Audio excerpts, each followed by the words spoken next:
सत्संग के माध्यम से हम अपने जीवन का कल्याण कैसे करें।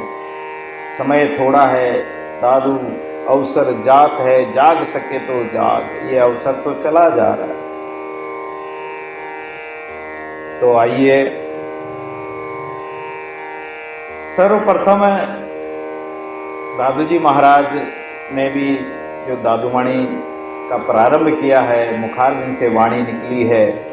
तो जैसे हम कोई भी कार्य करते हैं उसके लिए निर्विघ्न समाप्ति के लिए करते हैं, तो थोड़ा सा हम वेदांत विचार सागर के कुछ संक्षिप्त रूप में थोड़ा विषयों पर विचार करेंगे, तत्वों पर, पदार्थों पर विचार करेंगे।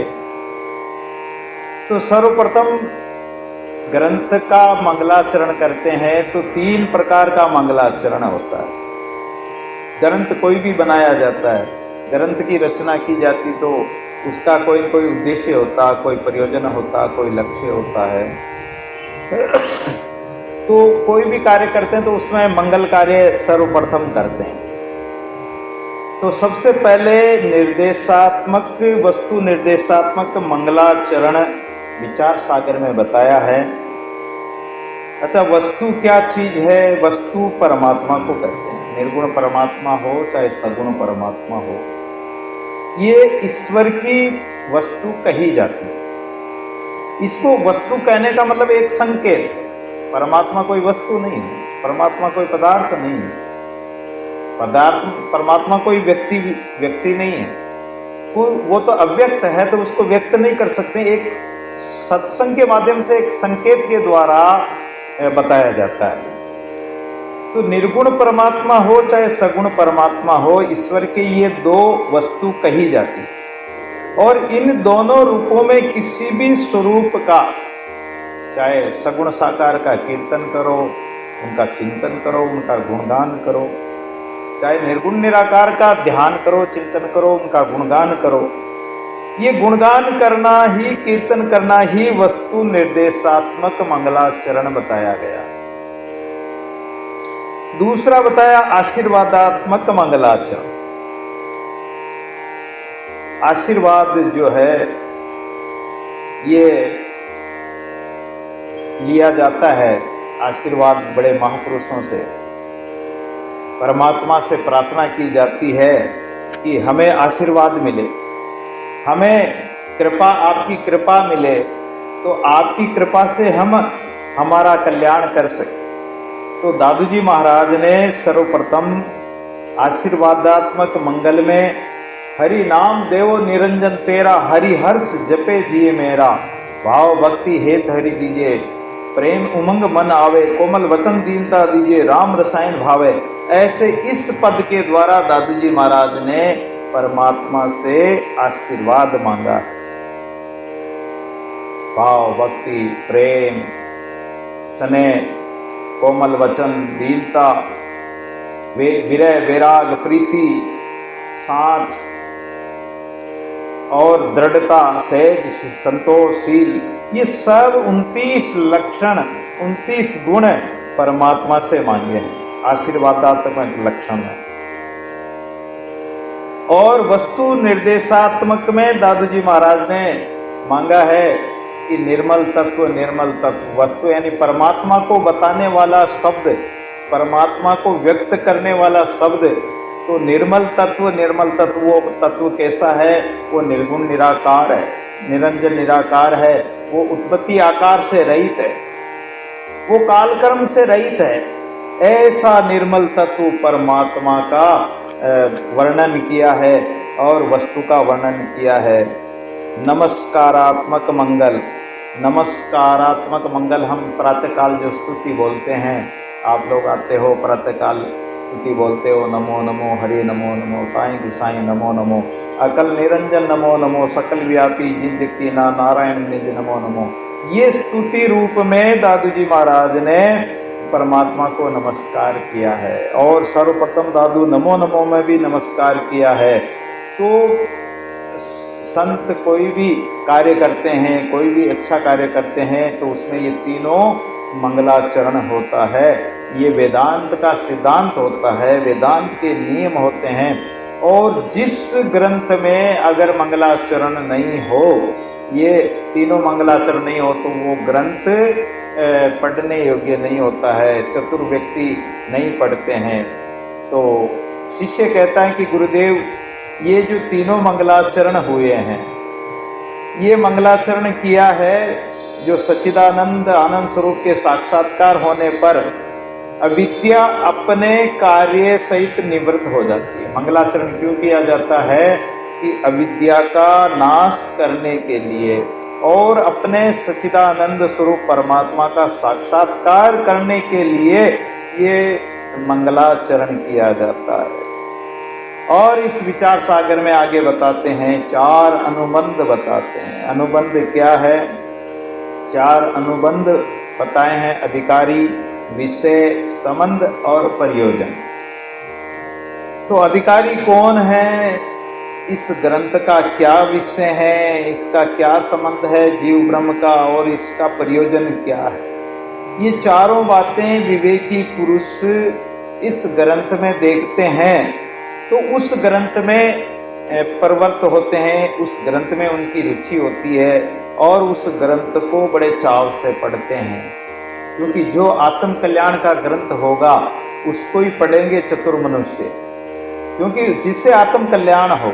ऐसे तो ऐतिहासिक पुराण 18 पुराण है जिसमें पूरा इतिहास भरा है, और बहुत सारे ग्रंथ है, स्मृतियाँ हैं, उपनिषद है, बहुत सारे ग्रंथ है, लेकिन उसी ग्रंथ को पढ़ें, उसी ग्रंथ का स्वाध्याय करें, उसी को आत्मसात करें जिससे हमारा आत्म कल्याण हो जाए। तो अधिकारी वर्णन बता रहे हैं कि जिस व्यक्ति ने निष्काम कर्म उपासना से, देखो कर्म सभी करते हैं, लेकिन कर्म करने से कर्ता वेकर कुछ करे उस माई बंधावे, दादू उसको पूछे उत्तर नहीं आवे। अगर हम कर्म करेंगे तो कर्ता होकर कर्म करेंगे तो उस कर्म में हमारा बंधन हो जाएगा, और कर्म में बंधन होगा तो कर्म बंधन के कारण हमारा पतन होगा और बार बार 84 में जाना पड़ेगा। इसलिए कह रहे हैं कि निष्काम कर्म उपासना से, जो व्यक्ति निष्काम कर्म करते हुए और मल विक्षेप को दूर कर दिया जिसने, लेकिन उसके अंदर अज्ञान है, उसके चित्त में अज्ञान तो है, तो इस अज्ञान को नष्ट करने के लिए गुरु की शरण होता है, संतों की शरण होता है। तो वो अधिकारी है जिसमें सरलता हो, सहजता हो, निर्मल भाव हो, ऐसा अधिकारी। अधिकारी के भी 4 प्रकार बताए हैं। अधिकारी कौन होता है, अधिकारी के क्या लक्षण हैं? तो अधिकारी के लक्षण बताए हैं, विवेक, वैराग्य, खट संपत्ति और मुमुक्षुता। ये 4 लक्षण अधिकारी के बता रहे हैं। और ये 4 लक्षणों में बताते हैं कि विवेक, आत्म अविनाशी अचल जगतांते प्रतिकूल, आत्म अविनाशी अचल जगतांते प्रतिकूल, ऐसो ज्ञान विवेक है सब साधन को मूल। विवेक, विवेक किसे कहते हैं? सहज विचार सुख में रहे दादू बड़ा विवेक, मन इंद्रिय पसरे नहीं अंतर राखे एक। जो व्यक्ति का अंतःकरण इंद्रियां विषयों की ओर नहीं जाए और आत्मा अनात्मा का जिसमें ज्ञान हो, नित्य और अनित्य वस्तु का जिसमें ज्ञान हो। नित्य वस्तु क्या है? परमात्मा है, अनित्य संसार है। तो इसका विचार करना, तो परमात्मा ही ब्रह्म ही नित्य है, बाकी उसके अतिरिक्त जितने पदार्थ है, जो वस्तु है, वो सब अनित्य। अनित्य का मतलब नष्ट होने वाले हैं, सदा नहीं रहने वाले हैं, परिवर्तनशील है, बदलने वाले हैं। उसका नाम विवेक है। ऐसा विवेक, ऐसा ज्ञान अगर किसी में है तो वो विवेकी कहलाता है, वो अधिकारी है। अच्छा, जिसमें वैराग्य भी हो। अधिकारी कौन? अधिकारी के 4 जो लक्षण बताए, तो जिसमें वैराग्य भी हो, तो वैराग्य के क्या लक्षण होते हैं? वैरागी कौन होता है? ब्रह्म लोक भोग लो चये सबन को त्याग, ताको कहत मुनिवर बैराग।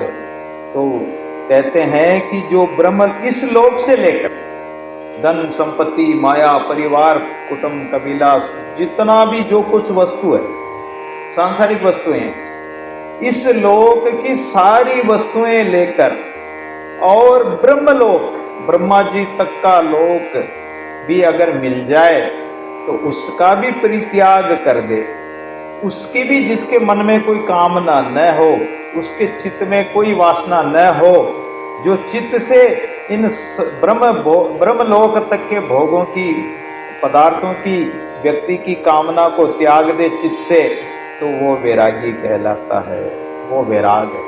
अपन तो छोटी छोटी वस्तुओं के लिए लड़ पड़ते हैं, छोटी छोटी वस्तुओं की कामना करते हैं और उन वस्तुओं के लिए ही जीते हैं, उन वस्तुओं के लिए ही कामना करते हैं और उसी के लिए भागा दौड़ करते हैं। तो त्याग वैराग कहाँ फिर हमारे अंदर?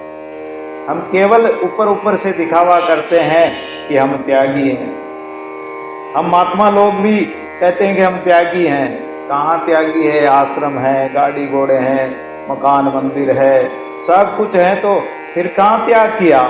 लेकिन चित्त से जिसका त्याग हो जाए, चित्त में भी उसकी वासना नहीं रहे।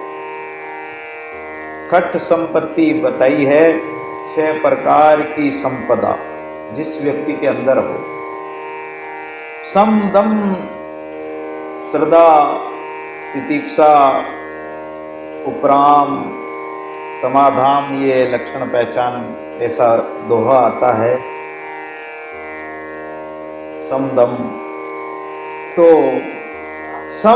सम किसे कहते हैं? सम कहते हैं जिसका अंतर मन का विषय चिंतन हट जाए। अंतकरण में मन में विषय वासना का चिंतन होवे नहीं। अंतर मन विषयों से रहित हो जाए, उसका नाम सम का है। और दम कहते हैं इंद्रियों का दमन करना। अगर इंद्रियां जो हमारी विषयों की ओर जाती है तो दमन करना उनका। इंद्रियों को शब्दादि जैसे श्रोतादि है, कान है, ये इंद्रियां, 5 इंद्रियां हैं, ये ज्ञानेंद्रियां विषयों की ओर जाती है, शब्द स्पर्श रूप रस गंध की ओर जाती है। तो इनको रोकना, मन विषयंते रोकनो समति ही कहत सूरी। दम कहते हैं इंद्रिय गण को रोकनो, दम बहकत बुद्धि भी, विचार सागर में ये मन इंद्रियों को निषिद्ध करना, इनको रोकना। विहित विषयों के अलावा अगर विषय वासना में जाती तो इनको रोकना दम है।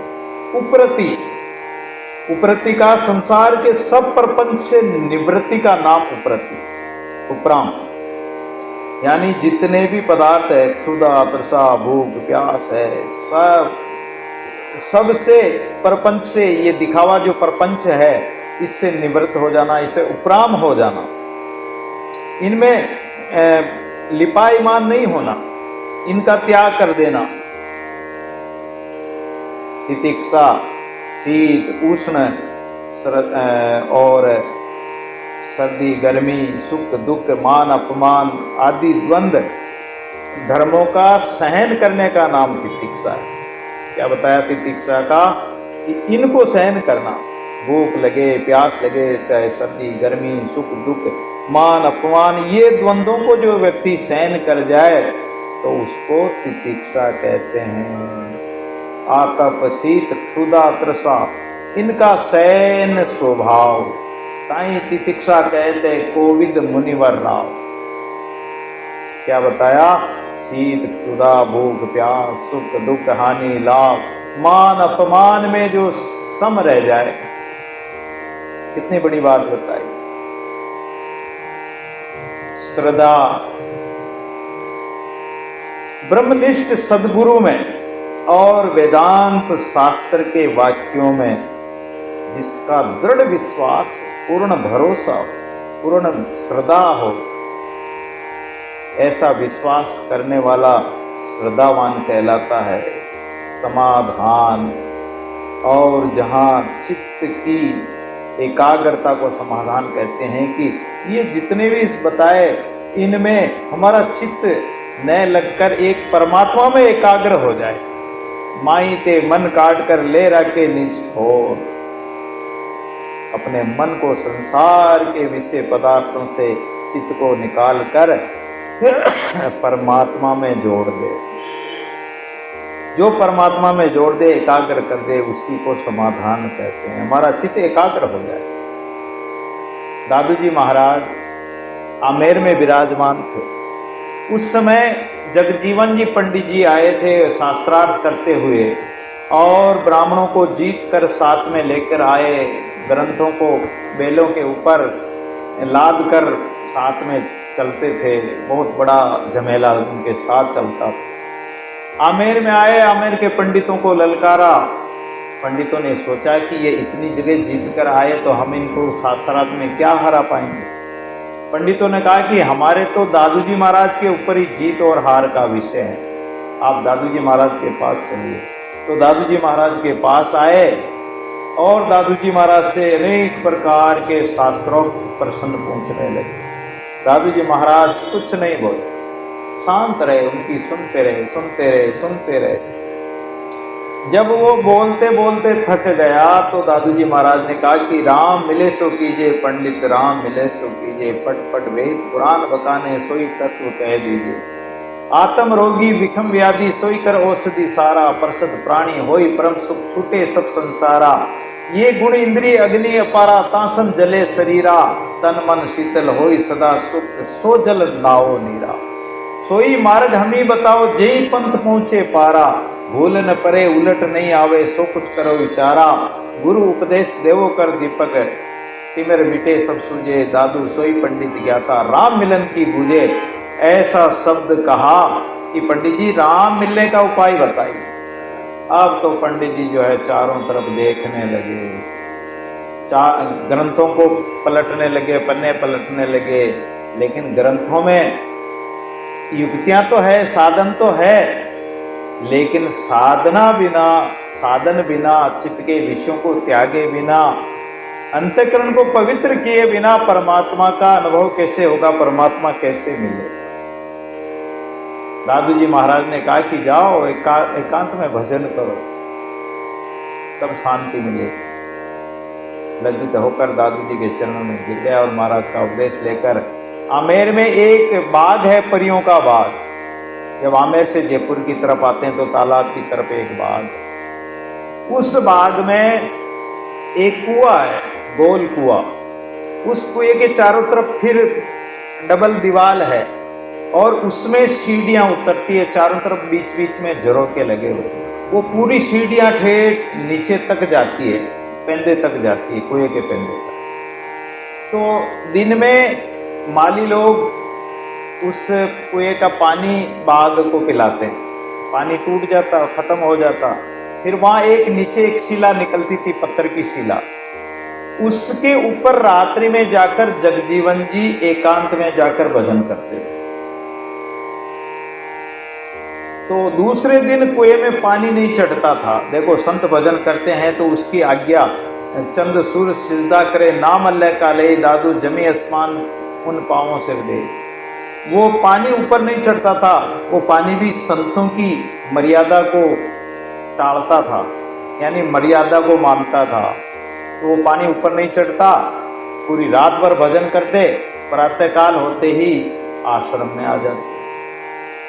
प्रातःकाल माली लोग आते और देखते कि कुएं का पानी ऊपर क्यों नहीं चढ़ा। रोज तो चढ़ जाता था, आज क्यों नहीं चढ़ा। एक दिन देखा, 2 दिन देखा, 3 दिन देखा कि पानी ऊपर क्यों नहीं चढ़ रहा। इधर तालाब भरा हुआ है, तालाब से पानी पास में ही है, तो पानी तो अपने आप ऊपर आता है।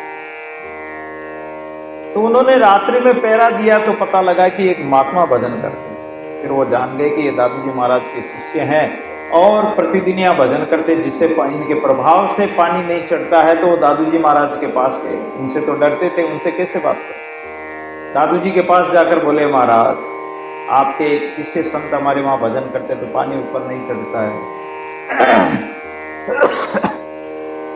तो इसलिए महाराज उनको मना कीजिए, नहीं तो बाघ सूखेगा तो राजा हमें दंड देगा। दादू जी ने कहा कि ठीक है, आने दो उनको, मैं समझा दूंगा, आप जाइए। वो चले गए। प्रातःकाल वो जगजीवन जी महाराज दादू जी महाराज के पास आए, प्रणाम किया गुरुदेव को।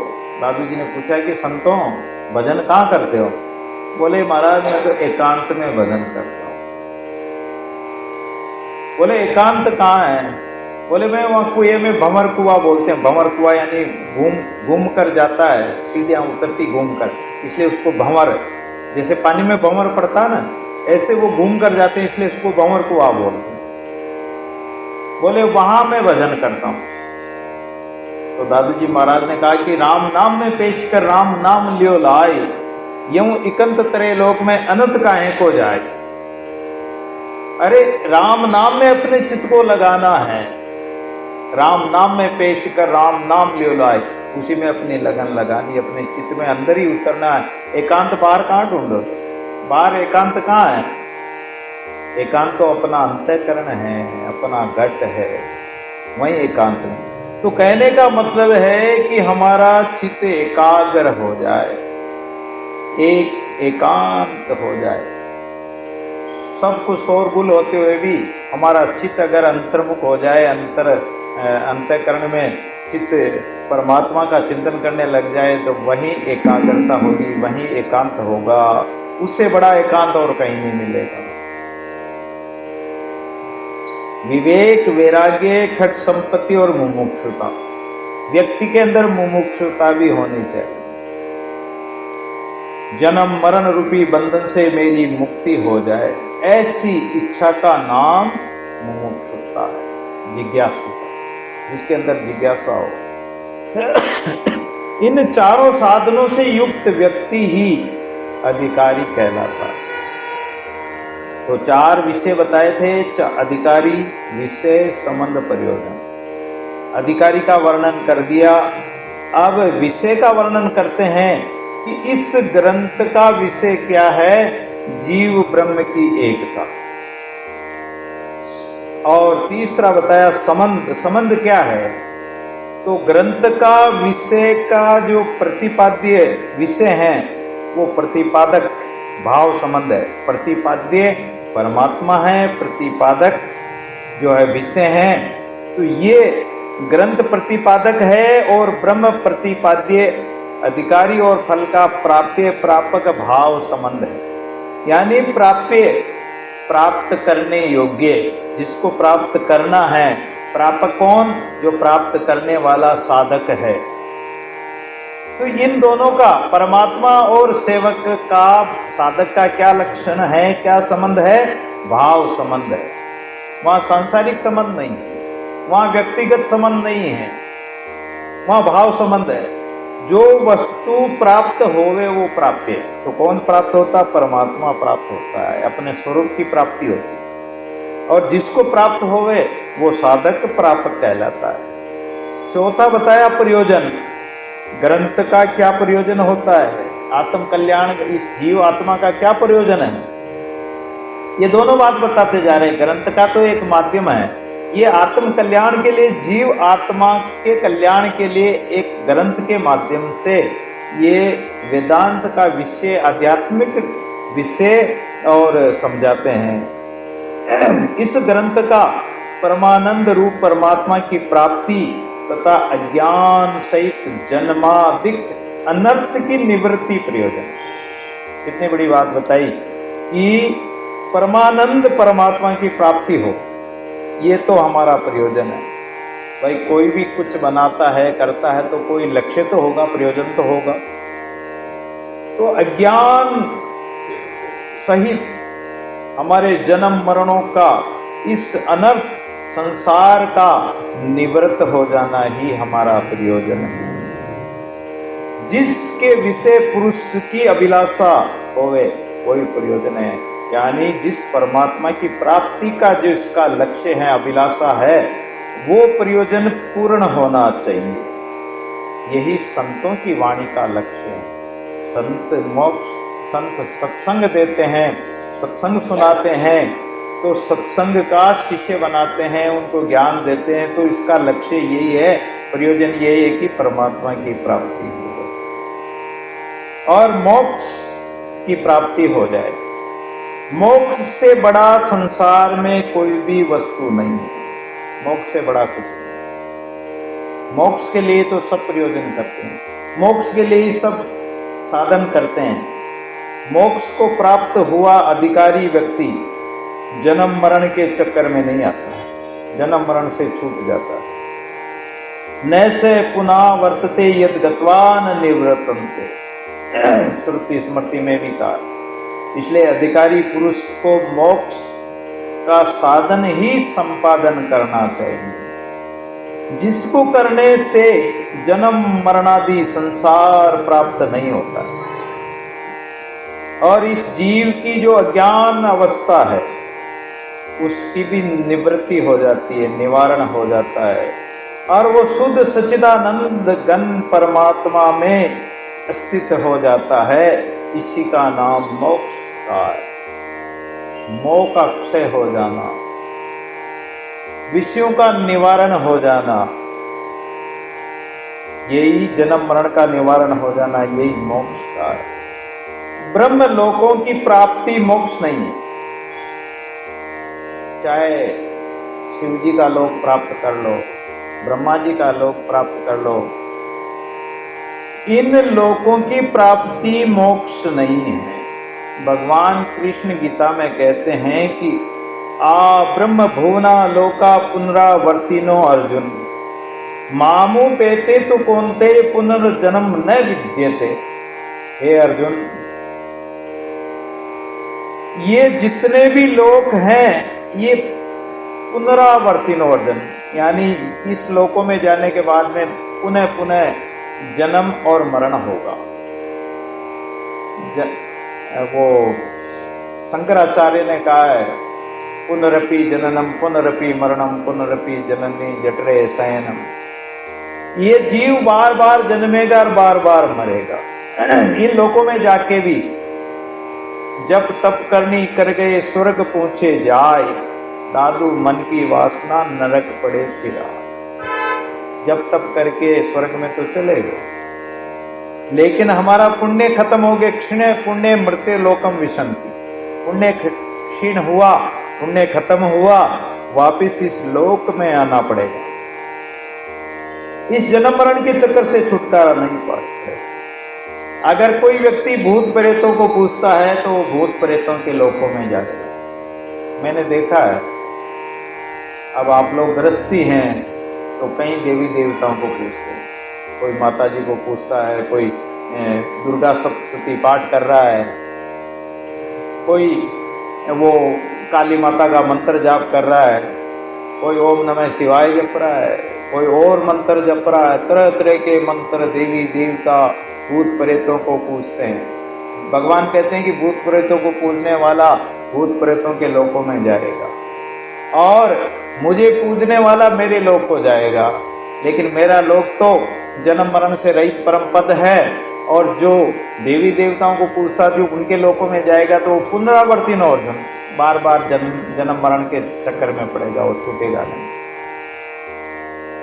इसलिए अगर जिसको मोक्ष चाहना, मोक्ष की चाह है, आत्म कल्याण की चाह है, मुमुक्षुता है, तो वो अन्य देवी देवता भूत प्रेत इत्यादि सब का परित्याग करके एक परमात्मा का ही चिंतन करे। तो हे कौनते, हे अर्जुन, पुनर्जन्म न विद्यते, उसका पुनर्जन्म नहीं होगा। तो मोक्ष का अधिकारी पुरुष को आत्मज्ञान से ही मोक्ष मिलेगा।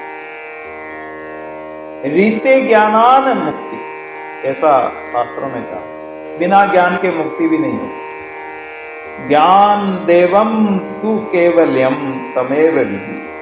अन्य कर्म उपासना चाहे कितनी कर लो, कितने ही कर्म कांड कर लो, मोक्ष नहीं होगी। त्वाति मृत्युम एति नान्य पंथा विदते न्याय। आत्मज्ञान के अलावा चाहे जितने पंथ है, जितने मार्ग है, साधन है, वो मोक्ष में सहायक नहीं। आत्मज्ञान ही मोक्ष का सहायक बताया। नानास्त कृते कृतेन कर्मणा न प्रजया न धनेन त्यागेन एक अमृतवान मानस। श्रुति ने कर्म उपासना से मोक्ष प्राप्ति को निषेध किया। कोई कर्म उपासना करना चाहे तो उसे मोक्ष नहीं होगा, निषेध किया कि उसका त्याग दो। आत्मज्ञान ही मोक्ष की प्राप्ति का सर्वश्रेष्ठ साधन है।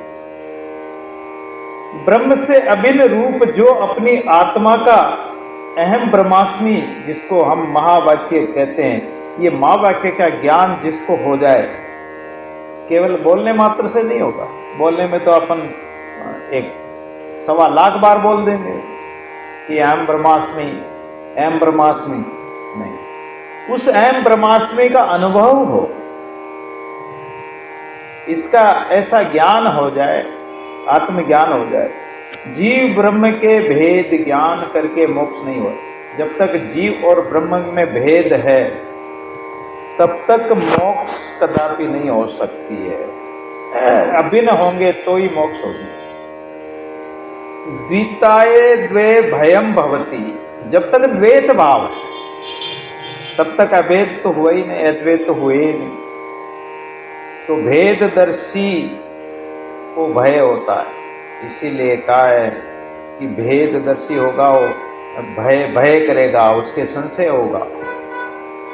मृत्यु से मृत्यु मापनोति ये इह नानेन पश्यति यो अन्याम देवता मुपासन्ते अन्योस अवन्योह स्मृति न से वेद यथा पशु। अगर जिसके अंदर भेद है, द्वैत है, तो भेददर्शी को पशु के समान बताया। भजन बिना रेग्यो रे नर पशु के समान, ऐसा एक भजन में बोलते हैं राजस्थान। वेद ज्ञान को मोक्ष की साधनता संभावित नहीं, मोक्ष संपन्न नहीं होगा अगर वेद ज्ञान रहेगा जब तक।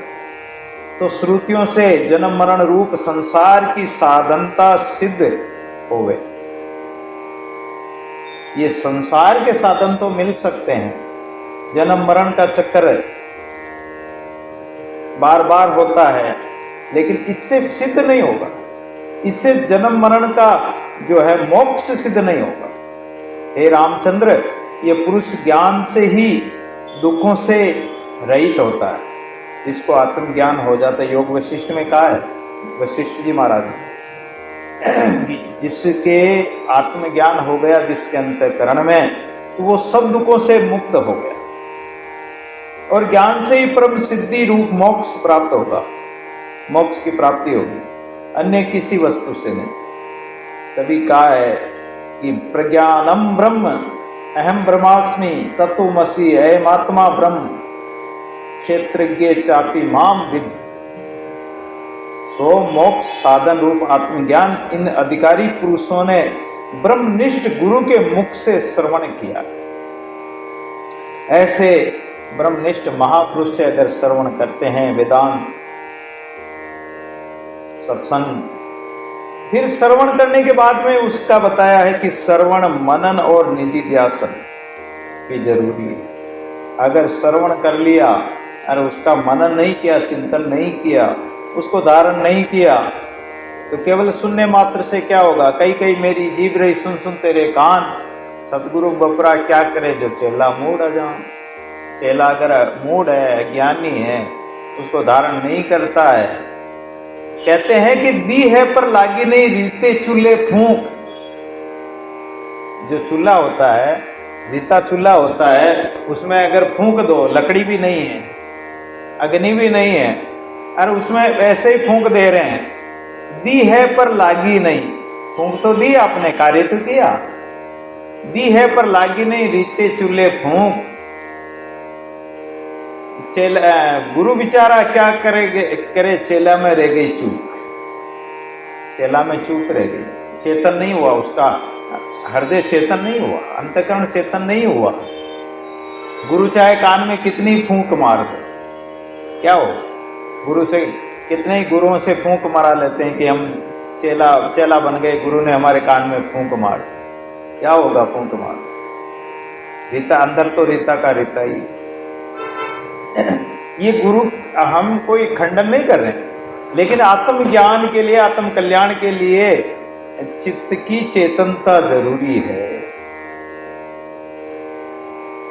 चेतन होना चाहिए। तो श्रवण मनन निधिध्यासन, श्रवण सुनो भी, चिंतन भी करो और धारणा भी करो। हे गुरु, आत्म साक्षात्कार कैसे होता है? कहते हैं साक्षात भगवान के दर्शन हो जाए। भगवान तो भक्ति भाव से साक्षात वो स्वरूप प्रकट हो भी जाता है, साकार रूप से दर्शन दिए हैं भक्तों को, देता है, ऐसा नहीं कि वो नहीं देता, देता है। लेकिन आत्मा का साक्षात्कार, इसमें स्वरूप की आवश्यकता नहीं, इसमें रूप रूपाई की आवश्यकता नहीं, इसमें तो आत्मा का साक्षात्कार कर रहे हैं कि हमारा जो साक्षात है वो साक्षात्कार हमारा स्वरूप ही है। तो हमारी आत्मा का ही साक्षात होना, उसका ही अनुभव हो जाना, ये साक्षात्कार होना। तो आत्म साक्षात्कार के लिए श्रुति ने 4 साधन मुख्य बताए, उनके द्वारा आत्मा का साक्षात्कार होता है। अब आत्मज्ञान के लिए, आत्म साक्षात्कार के लिए 4 साधन बता दिए। 4 साधन बताए, श्रवण मनन निधिध्यासन त्वम तत्त्वम पद का शोधन। तो श्रवण का लक्षण बता रहे हैं सबसे पहले कि हम श्रवण सुने तो क्या सुने, और श्रवण करें तो उस श्रवण का क्या महत्व है। सर्व वेदांत वाक्यानाम मयि तात्पर्य निश्चयम श्रवणाम तत्प्राहु सर्वते ब्रह्मवादिन।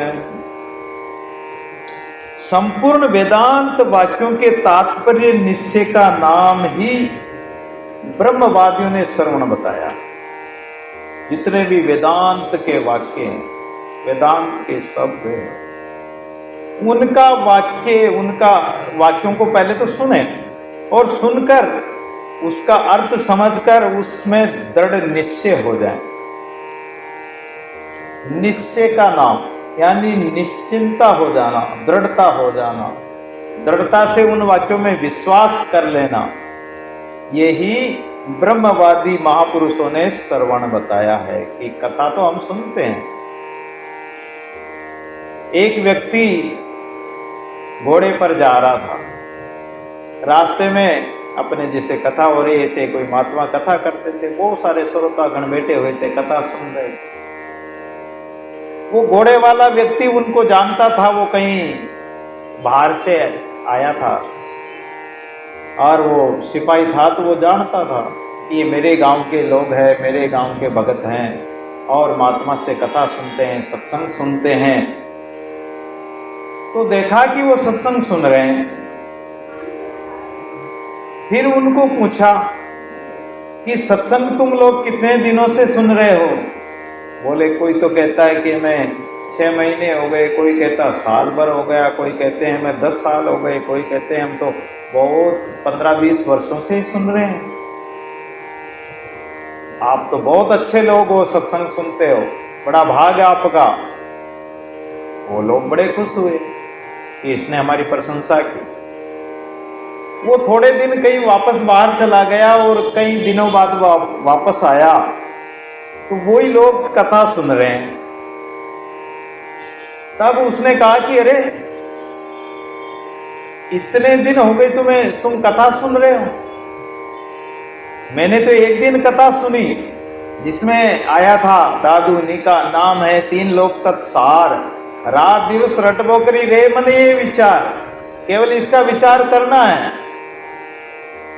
तो अब रोज रोज कथा सुनने से, शास्त्र सुनने से समय क्यों बर्बाद कर रहे हो? तुमने कथा सुनी, मैंने एक दिन कथा सुनी, ज्ञान आया दृढ़। अरे तुम तो वर्षों से कथा सुन रहे हो, कान है या दृढ़? दृढ़ कहते हैं कि बरसात में जैसे गर्मी में काली मिट्टी होती है, काली मिट्टी में दरार पड़ जाती है, उसमें सड़ पड़ जाता है और सड़ पड़ने से उसमें बरसात आती तो पानी, अगर जैसे खेत में क्यारे में पानी पहुंचाते हैं सत्यनारायण, तो पानी पहुंचाते हैं तो पानी उस दड़ में चला जाता है, समझ रहे मेरी बात, समझ रहे हैं, उस सड़ में चला जाता है, दरार में चला जाता है। तो मैंने एक दिन कथा सुनी, कान ज्ञान आया सड़, यानी एक ही साथ मेरे को तो ज्ञान हो गया, लेकिन तुम तो कितने दिनों से कथा श्रवण कर रहे हो, तो इतने दिनों से कथा श्रवण कर रहे हो तो तुम्हारे कान है या वो दड़ है जिसमें इतनी बातें गई, जिसका कोई प्रतिक्रिया ही नहीं हुई, उसका कोई प्रभाव ही नहीं दिखा, उस ज्ञान का कोई असर ही प्रकट नहीं हुआ तुम्हारे अंदर। सारे लोग हक्के बक्के रह गए, क्या जवाब दो? और वही स्थिति सजनों हमारी है। हम भी सुनते हैं, जीवन भर हो गया सुनते सुनते, पाठ भी सुनते, कथा भी सुनते, वेदांत भी सुनते, सगुण निराकार सब प्रकार की चीजें सुनते हैं, लेकिन वो हमारे चित्त में बैठेगी कब? कब बैठेगी? कब उसका चित्त से चेतन, हमारा चित्त चेतन होगा। जब तक चेतन नहीं होगा तब तक कुछ भी नहीं। तो श्रवण करने का मतलब, अच्छा दादू जी महाराज के पास भी एक व्यक्ति आया और कहने लगा, महाराज मैं तो बहुत दिनों से आपका नाम सुना, मैं घर में रहता हूँ, मेरे घर में कोई कमी नहीं, खूब धन संपत्ति, कुटुंब परिवार लंबा चौड़ा है, लेकिन मेरे को शांति नहीं, मेरी आत्मा को शांति नहीं, ये सब खाने को दौड़ते हैं। दादू जी महाराज ने कहा कि आप संतों का सत्संग होता है, उस सत्संग में बैठा करो। वो सत्संग में बैठ गए। दादू जी ने कहा कि दादू निका नाम है, 3 लोक का सार, रात दिवस रटबो करी रे मनी विचार। उसने सुना कि एक नाम ही सबसे श्रेष्ठ है और तीनों लोकों का सार, शास्त्रों का सार नाम है, बस नाम को ही तो चिंतन करना, विचार करना, तो फिर ये कथा सत्संग आरती पूजा पाठ वगैरह ये क्यों दिखावा करना। वो अपने आसन पर जाके बैठ गया, आंखें बंद करके, और नाम चिंतन में लग गया। तो शिष्य संत एक दिन दादू जी महाराज के पास प्रतिदिन प्रणाम करने करते थे, तो बोले कि अरे एक बुढ़ा बाबा आया था, वो आजकल दिखाई नहीं देता, वो कहाँ रहता है? बोले महाराज वो तो गुरुदेव, वो तो अपने आसन पर बैठा रहता है, ना तो आरती में आता, ना कथा सत्संग में आता, केवल पंगत के समय भोजन करने आता, और बाकी 24 ही घंटे वो तो अपने आसन पर चुपचाप बैठा रहता, न जाने क्या करता है। अब दादू जी महाराज तो सब जानते थे, वो तो अंतर्यामी, वो सबको बताने के लिए, प्रकट करने के लिए वो कहा कि उनको बुलाओ। तो बुलाया और सामने आके उसने प्रणाम किया और कहा कि बाबा आप कहते थे कि मुझे शांति नहीं है, शांति नहीं मिलती है, दुनिया खाने को दौड़ती है, तो आप बैठे बैठे क्या करते हो? बोले गुरुदेव मैंने तो आपका एक दिन सत्संग सुना और निका नाम आपने बता दिया, तो मैं तो उसी का विचार करता रहता हूँ, सहज विचार सुख में रहे दादू बड़ा विवेक, मैं तो उसी विचार में लगा रहता हूँ, सो घर सदा विचार का जहाँ निरंजन हाथ। तो वो घर विचार का, मैं तो उस विचार में ही उस घर में उस घर को प्राप्त कर लिया, उसको आनंद से स्मरण करता हूँ। तो कहने का मतलब कि श्रवण करते हैं तो श्रवण करने पर सुनी हुई चीज को विचार करें, उस चीज का जो है ध्यान रखें कि वो चीज क्या है, क्या सुना। जैसे गाय भैंस जंगल में चरने जाती, वो खाए जाती, पेट भरती जाती, लेकिन वो जहाँ भी बैठती है, बकरी गाय भैंस जानवर, वो फिर अपने अंदर से वापस निकाल कर उसको जुगाली करते हैं, उसका चरवण करते हैं, उसको चबाते हैं, उसका रस बाद में बनता है, वो केवल पेट भर लिया पहले। तो कहने का मतलब है कि श्रवण, अपन बहुत सारे शास्त्र श्रवण करते हैं, कथा भागवत श्रवण करते हैं, लेकिन श्रवण किए हुए का चिंतन किया जाए, उसको चबाया जाए। जब तक चबा कर नहीं खाएंगे तो उसका पाचन नहीं होगा, उसका रस नहीं बनेगा, रसास्वादन नहीं आएगा, आनंद नहीं आएगा। तो ये श्रवण की बात हुई। और फिर ये चबाने वाली बात मनन, मनन यानी लोहे मणियादि दृष्टांत युक्तिर भीर्यादि चिंतनम तदेव मननम प्राहुर वाक्यार्थस्योपब्रहणम। लोहा मणि आदि दृष्टांत रूप युक्ति से, जैसे कि चुंबक की शक्ति से, जैसे कोई थाली होती है, थाली के अंदर सुई डाल दो और नीचे चुंबक को घुमाओ। चुंबक को घुमाएंगे तो जैसे जैसे चुंबक घूमेगी वैसे वैसे वो सुई नाचेगी। ऐसे आत्मा की सत्ता से ये जगत नाच रहा है। ये जगत, ये जीव भी अज्ञानवश माया में चित्त लगाने से ये जगत में नाच रहा है, बार बार जन्म मरण के चक्कर में नाच रहा है। और ये जगत भी प्रतीत कब हो रहा है? उसकी आत्मा की सत्ता से, आत्मा की सत्ता से ही प्रतीत हो रहा है।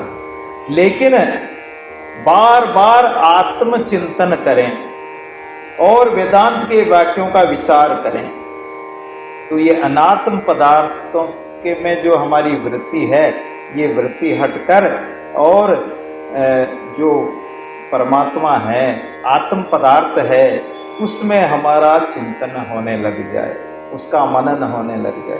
तो बार बार आत्मचिंतन करना ही मोक्ष कहलाता है, मनन कहलाता है। तीसरी बात बताई निधि ध्यासन।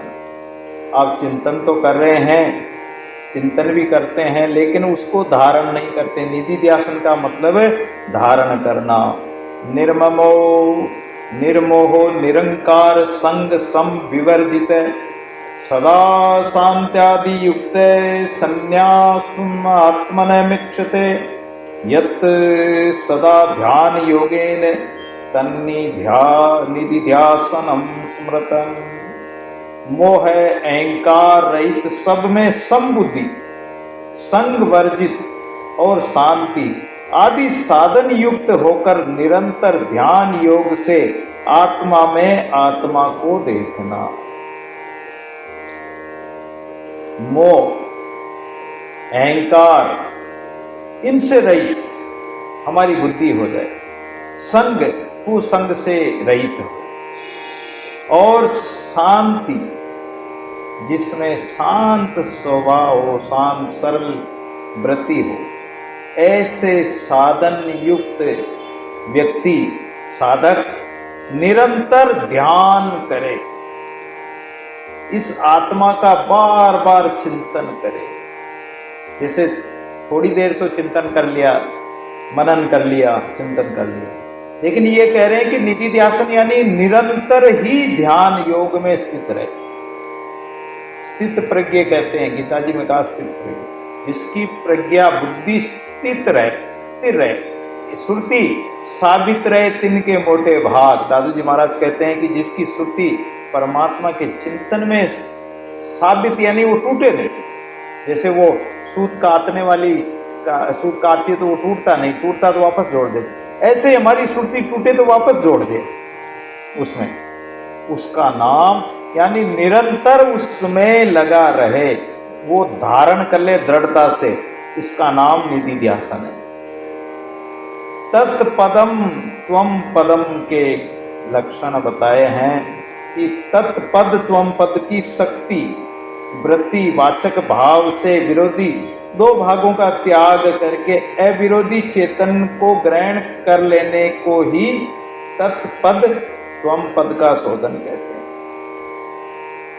तत्पद, तत्पद हमारी आत्मा है और त्वम पद परमात्मा है। तो इस आत्मा के द्वारा, इसी के चिंतन द्वारा, चार साधनों के द्वारा इस आत्मज्ञान को करके तत्पद यानी आत्म पद को, आत्म स्वरूप पद को, त्वम पद यानी इस तुम्हारा पद कौन सा, परम पद कौन सा है, परमात्मा है इस जीव आत्मा का, तो उसका शोधन करे, उसका ज्ञान करे, उसको शोध ले, उसको हेर ले, उसको खोज कर ले। कबीर जी महाराज ने कहा कि मुझको कहाँ ढूंढे बंदे, मैं तो तेरे पास में। तो वो अपने पास में ही है, अपना ही अंतःकरण है, अपना ही चित्त है, अपनी ही आत्मा है। केवल उसका चिंतन करना है, मनन करना है, निधि ध्यासन करना है। आत्मज्ञान अगर हो जाए तो उसका क्या फल मिलता है? अगर कोई किसी ने आत्मज्ञान कर लिया तो क्या फल मिलेगा? आत्मज्ञान से मनुष्य अहंता, ममता, रूप, मोह, माया, इन सब पासों से छूट जाता है। ये पास है, पास मतलब बंधन। पास रस्सी को भी कहते हैं, किसी पास में बंधा हुआ, रस्सी में बंधा हुआ। तो हम बहु बंधन सो बंधिया, एक विचारा जीव, अपने बल छूटे नहीं छोड़न हारा पी। तो अहमता है, हमें अहंकार होता है, मदअहंकार होता है, तरह तरह का मद होता है कि हम सुंदर हैं, हम धनवान हैं, हम बलवान हैं, हम कुटुंब वाले हैं। इस प्रकार 8 प्रकार का मद अहंकार हमारे अंदर होता है। और संत कहते हैं कि किया कराया सब गया, जब आया अभिमान, अभिमान अहंकार आ गया तो सब चला गया। दादू जी महाराज भी कहते हैं भजन में, गर्व ने कीजिए रे गर्वे होई विनाश, गर्वे गोविंद ना मिले, गर्वे नरक निवास। गर्व अहंकार करने से विनाश हो जाएगा, गोविंद भी नहीं मिलेगा और नरक में जाएंगे। ममता, मोह ममता दादू भी रहे तन मन प्राण, ये ममता के कारण ये छिन्न भिन्न हो जाता जी। रूप सौंदर्य को देखकर मोह है, किसी वस्तु में मोह करके माया, इन सब बंधनों से छुटकारा किससे मिलेगा? आत्मज्ञान से। आत्मज्ञान का फल क्या है? इनसे छूट जाता है। ये विद्या, अविद्या, अस्मिता, राग, द्वेष, अभिनिवेश, ये 5 क्लेश है। तो ये 5 क्लेश भी इसके नाश हो जाते हैं, नष्ट हो जाते हैं।